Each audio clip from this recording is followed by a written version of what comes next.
Salut, c'est Trado. Voilà ma vidéo de mise à jour pour le CAC.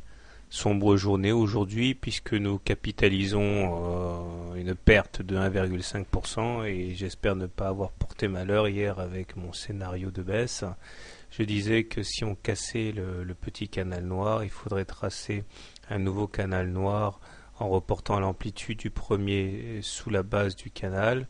Ça donnait à peu près ça et on voit qu'effectivement c'est le scénario qui a été choisi pour le marché. Pas de bol pour les haussiers et nous nous retrouvons dans une situation où nous devons le salut du jour qu'au soutien de la M20. Autrement dit, c'est pas si mal que ça puisque j'avais dit à plusieurs reprises qu'on devait avoir un pullback sur la M20. C'était obligatoire pour partir sur des bases saines vu qu'on n'en avait pas encore eu et finalement c'est l'occasion finalement de venir impacter cette M20 et partir sur les dites bonnes bases. Donc j'enlève ça maintenant. C'est intéressant parce qu'on a eu une application très claire de la règle des canaux. En même temps, on constate que les divergences ont été payées. J'avais parlé maintenant à plusieurs reprises de la double divergence baissière sur le momentum et divergence cachée baissière sur le stochastique.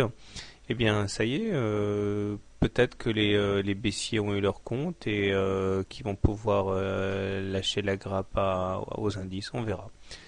Toujours est-il que voilà, nous sommes au-dessus d'une M20 croissante, donc sans ambiguïté, nous sommes toujours en tendance haussière et pour certains, il ne s'agit ni plus ni moins que d'une excellente porte d'entrée. Alors, comme à mon habitude, en cas de correction, je vais placer des Fibos, puisque on s'arrête rarement entre deux Fibos. Et là, on voit que nous avons clôturé in extremis, mais malheureusement clôturé quand même, sous les 23,6% de retracement de Fibonacci. Ça, c'est pas génial, parce que, comme je l'ai dit en entame, généralement, on s'arrête pas entre deux Fibos. Ça veut dire que la porte me semble maintenant ouverte pour un retour sur les 38,2%.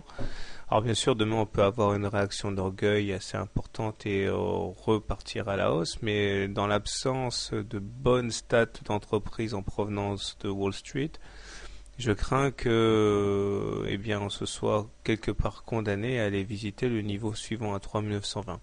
À suivre. C'est pas pour autant que la tendance est devenue baissière, puisque pour qu'elle le soit, il faudrait qu'on soit en dessous d'une M20 devenue décroissante, comme ici, sur le 7 mars.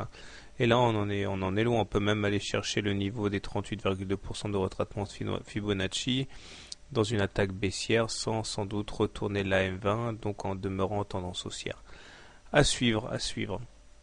Donc, si vous voulez trader le CAC demain, alors, si vous préférez donner la priorité au trade haussier, solution numéro 1, vous achetez sur un niveau actuel en considérant que la M20 va jouer son rôle et qu'on va repartir pour un nouveau test des plus hauts.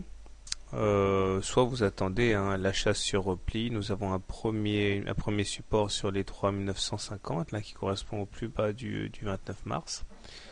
Troisième solution, vous attendez un retour sur les 38,2% de retracement de Fibonacci. Si vous êtes baissier, par contre, solution agressive, vous shortez dès maintenant puisque vous pensez que les 23,6% ont été enfoncés et que on va aller chercher les 38%. Solution numéro 2, vous attendez un rebond technique sur la M7 pour shorter. Voilà. Quant à moi, puisqu'on est au-dessus d'une M20 croissante, c'est priorité aux achats. Bonne soirée, bon trade. À demain.